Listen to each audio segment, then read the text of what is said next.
Dahil marami kaming okra kabitsay, so ito na naman ang gagawin ko. Magtutorta uli ako ng okra. Ayan. Ayan. Halo ko na yung mga sangkap niya kabitsay. Kompleto sangkap likado na yan. So, paghalo-halo natin, mix natin yan.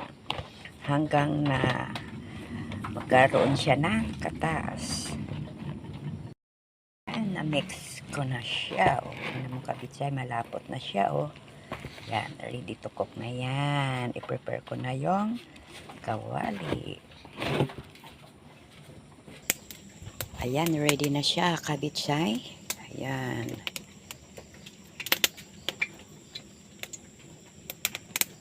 Ready na aking kawali. Ito pala yung sinibak ko kagabi. Nilagay ko dito sa ibabaw ng kalan para matuyo siya. Lalo.